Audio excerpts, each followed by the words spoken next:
दोस्तों नमस्कार।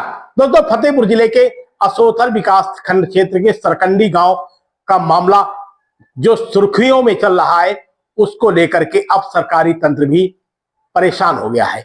आज पूरे दिन शासन से लेकर के प्रशासन तक के अधिकारियों के बीच में इस मामले को लेकर के क्या कार्रवाई की जानी है, इसको लेकर के चर्चाओं का बाजार गर्म रहा। दोस्तों खबर को विस्तार से जानने से पहले आप हमारे चैनल को सब्सक्राइब कर लीजिए, लाइक कर लीजिए, साथ में कमेंट भी कर लीजिए। दोस्तों बुधवार को जांच टीम की मौजूदगी में प्रधान पक्ष हुआ शिकायतकर्ता के बीच में हुए बवेले के बाद प्रशासन बृहस्पतिवार को हरकत में आया और बृहस्पतिवार को हरकत में आने के बाद शाम के वक्त असोथा थाना अध्यक्ष को पुलिस अधीक्षक ने निलंबित कर दिया। उनके स्थान पे दूसरे थाना अध्यक्ष की नियुक्ति की गई है। दूसरे थाना अध्यक्ष की नियुक्ति और निलंबन के बीच में ही पुलिस ने कार्रवाई शुरू कर दी।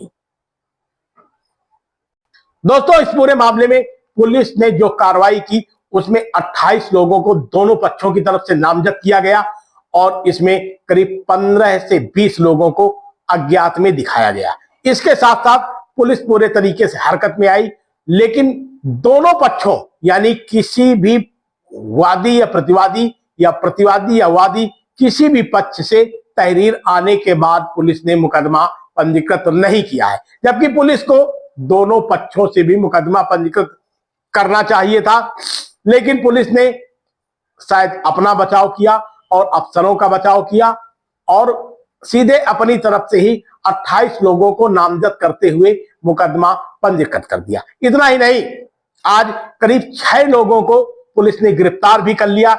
इनके पास से लाठी, डंडे, सरिया आदि इत्यादि की पुलिस ने बरामदगी दिखाई और पुलिस ने बरामदगी दिखाने के बाद इन्हें न्यायालय में पेश कर दिया। दोस्तों फतेहपुर जिले के सरकंडी गांव का मामला क्या है, यह भी आप विस्तार से समझ लीजिए। असोथल थाना क्षेत्र के अंतर्गत सरकंडी गांव की मौजूदा समय में प्रधान है पुष्पा द्विवेदी। उनके पति संतोष द्विवेदी खनन कारोबारी है। पिछले कई वर्षों से प्रधानी इन्हीं के परिवार में, इन्हीं के समर्थकों के बीच में चली आ रही है और गांव के कुछ ग्रामीणों ने गांव में भ्रष्टाचार सहित तमाम मुद्दों को लेकर शिकायत की।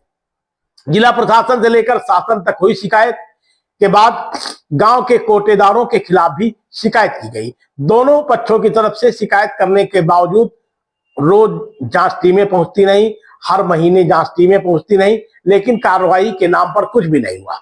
बुधवार को फिर से पीडी की तरफ से एक जांच कमेटी पहुंची, जिसके सामने दोनों पक्षों की तरफ से मारपीट हो गई, हंगामा खड़ा हो गया, बवेला इतना खड़ा हो गया कि अब सियासत की तूल ले गया।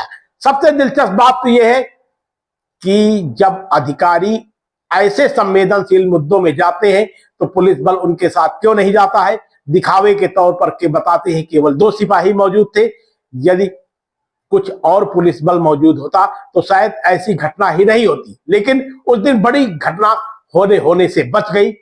इसके बावजूद भी इलाके की पुलिस कोई भी दंडात्मक कार्रवाई नहीं कर सकी। जब इस मामले को लेकर के जिले के सियासत और शासन सत्ता तक मामला गरमा गया, मीडिया के माध्यम से मामला गरमाया, तो तत्काल प्रभाव से थाना अध्यक्ष को हटा दिया गया, उन्हें निलंबित कर दिया गया। उनके स्थान पर दूसरे थाना अध्यक्ष को तैनाती कर दी गई। अब दूसरे थाना अध्यक्ष ने पहुंचते ही सबसे पहले जो मुकदमे की कार्रवाई थी उसे पूरी किया और दोनों पक्षों से 6 लोगों को तत्काल प्रभाव से अरेस्ट कर लिया। अब अरेस्टिंग के बाद दोनों पक्षों के बीच में सियासत का जंग जारी है। दोनों पक्ष एक दूसरे पर आरोपों प्रत्यारोपों का दौर लगाए हुए, एक दूसरे के बीच में कहीं कहीं कोई ऐसे भी हैं जो समझौता कराने की भी बात कर रहे हैं, लेकिन मामला इतना बढ़ता जा रहा है कि अब सरकंडी गांव में किसी बड़ी घटना से भी इनकार नहीं किया जा सकता है। दोस्तों अभी जांच भी पूरी नहीं हुई है और जांच अभी अधूरी है, लेकिन अब इस मामले में अब तक जो भी सबूत जांच के दौरान सरकारी तंत्र को हाथ लगे हैं, ऐसे में सरकारी तंत्र कोई कार्रवाई कर देता है तो शायद इस मामले में कुछ बचाव के रास्ते भी हो जाएंगे। लेकिन फिलहाल सरकारी तंत्र की जांच भी अधूरी है, पुलिस की कार्रवाई अब शुरू हो गई है और दोनों पक्षों की तरफ से लगातार आरोपों प्रत्यारोपों का दौर जारी है। दोस्तों प्रधानपति संतोष द्विवेदी का साफ तौर पर कहना है कि वो इतने दिनों तक प्रधान रहे, उनके घर में प्रधानी रही। अब जब चुनाव का वक्त आ गया है तो विरोधी उनको घेरने के लिए सियासत के दांव पेच कर रहे हैं, शिकायत कर रहे हैं। शिकवा शिकायत इसके पहले भी कर सकते थे, लेकिन इसके पहले क्यों नहीं किया है? दोस्तों, कहीं ना कहीं प्रधान प्रतिनिधि की यह बात भी लोगों के गले में उतर रही है कि अब जब पंचायत चुनाव का एक बार फिर से बिगुल फूंक गया तो शिकवा शिकायत किस बात की? 5 वर्षों तक गांव के उन ग्रामीणों ने शिकवा शिकायतें नहीं की, अब शिकायतें की जा रही हैं। तो शिकायत जब की जा रही तो प्रशासन को भी चाहिए कि इस पूरे मामले का जल्द से जल्द निस्तारण कर देना चाहिए, ताकि दूध का दूध पानी का पानी हो जाए। लेकिन प्रशासन भी कहीं न कहीं इस पूरे मामले में लुका छिपी का खेल खेलने में जुटा हुआ है। दोस्तों, इस खबर में हम लगातार आपको अपडेट देते रहेंगे।